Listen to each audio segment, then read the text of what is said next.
Risco de mais um conflito, novas tributações para investimentos e os anúncios da Petrobras que movimentaram a semana.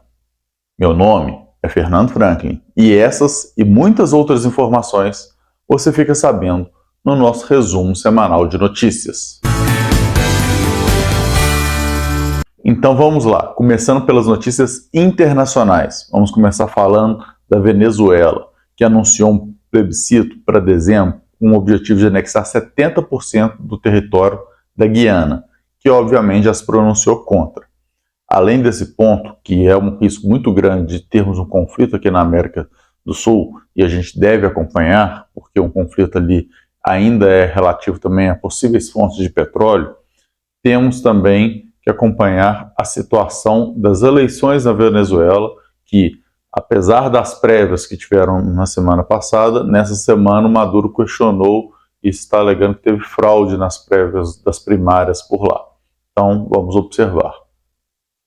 Partindo para os Estados Unidos, a gente tem o índice de vendas pendentes de imóveis que subiu 1,1% em setembro, ou seja, a expectativa de que novos negócios ocorram, né, que esse índice ajuda a prever, aumentou, o que é bem positivo para a economia, está mostrando um aquecimento aí do mercado imobiliário. É um resultado que surpreende bastante o mercado, uma vez que a previsão do mercado era de recuo de 0,5%, né? Mas ainda em relação ao mesmo mês de 2022, né, ou seja, setembro de 2022, ainda é uma queda de 11%. Né? Então, o resultado ainda está bem abaixo, mas traz um pouco de esperança aí do aquecimento do mercado. Partindo para as notícias nacionais, a gente tem a pesquisa Focus para 2023, que teve pequenas mudanças aí no IPCA, que caiu para 4,75%, e o IGPM subiu ainda em deflação, mas subiu para 3,56%. E já os demais indicadores se mantiveram de forma estável. Temos também o Ibovespa fechando a semana em alta de 0,13% a 113.301 pontos. No ano, a alta é de 3,25%. O mercado dessa semana teve muitas movimentações, especialmente aí por Petrobras e Vale, que soltou seus resultados, a gente vai falar deles aqui daqui a pouco, né? E Petrobras também a gente vai falar. Mas antes também teve uma notícia importante, que é a tributação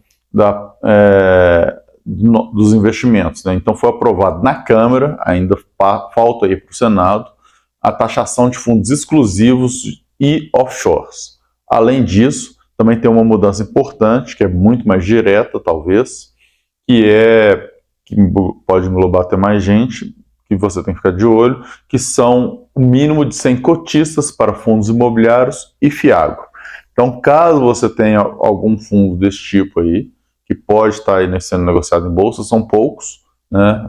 Acredito que sejam apenas 4, mas pode ter alguma coisa aí. Então, se você vê algum, estiver com um número de cotistas próximo, é um risco. Ia ser um número muito maior, né? Porque iam ser 500 cotistas no mínimo, englobava muito mais fundos, que encaixariam nessa situação. Com essa redução para 100 fica bem mais adequado, apesar que está aumentando de 50 para 100 também aí a situação.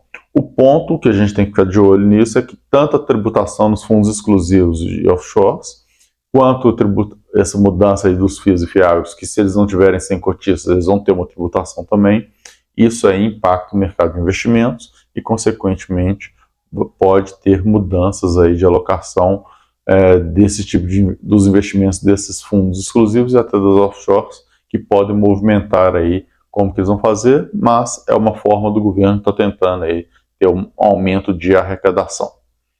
Passando para os fatos relevantes de mercado, né, como a gente já citou, a gente teve aí a Petrobras, né, e quem acompanha pela Compact Facts viu isso aí muito claramente, cada um dos fatos relevantes que a Petrobras soltou e comunicados ao mercado, né, foram vários essa semana.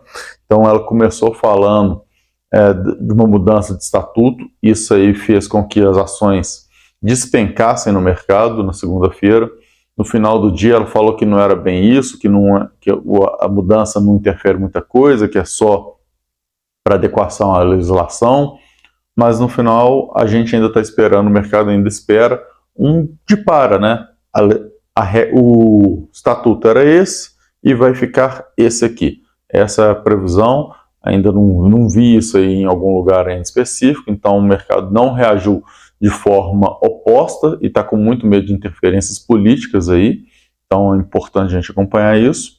Além disso, teve já uma notícia positiva, que foi o relatório de produções e vendas do terceiro trimestre de 23, que ficou com uma produção 9,1% acima do segundo trimestre de 23, quando a gente fala do petróleo em si, né, do óleo, gás, etc., tudo, mas quando a gente fala dos produtos comercializados, isso gera apenas 1,2% acima de produção, mas ainda assim são boas notícias, e o volume de vendas, que foi 5,7% maior, que também é positivo.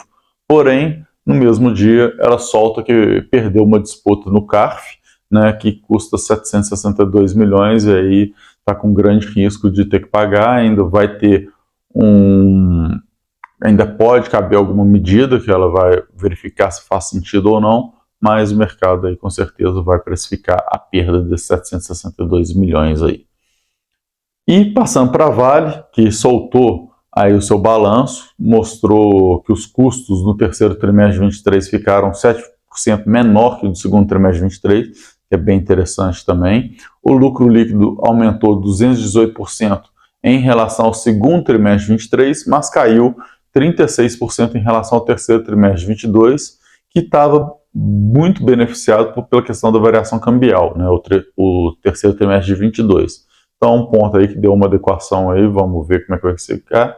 Mas o mercado gostou desse resultado e principalmente do anúncio de dividendos de R$ 1,56, mais juros de capital de 0,76, que vão deixar a ação IEX no dia 21 de novembro e vai pagar no dia 1º de dezembro. Então é importantíssima essa informação, o mercado reagiu já a isso, tanto a informação da Vale quanto a informação do Petrobras, o mercado já precificou, a questão da tributação, o mercado também já precificou, então é importante a gente entender o que levou o mercado a se comportar dessa forma, mas não significa que isso vai fazer a ação continuar subindo ou continuar caindo, porque ainda tem outras observações para a gente fazer. Já teve o ajuste dessas informações e daqui para frente a gente tem que ver o que mais que tem de expectativa do mercado aí para entender se vai subir ou cair o preço da ação aí no longo prazo. Bom, era isso que eu tinha para trazer para vocês hoje. Mais uma vez, não foi nenhuma recomendação de compra ou de venda de nenhuma das duas ações que eu citei aqui e nem de nenhuma outra impactada por qualquer um desses fatos. Mas deixa aí nas notícias para mim o que vocês estão achando aí, principalmente dos fatos da Petrobras e se vocês acreditam que essas mudanças no estatuto aí vão gerar realmente um risco concreto para a Petrobras ou foi apenas ruído de mercado que vai ser esclarecido em breve. Muito obrigado e até a próxima. Tchau, tchau.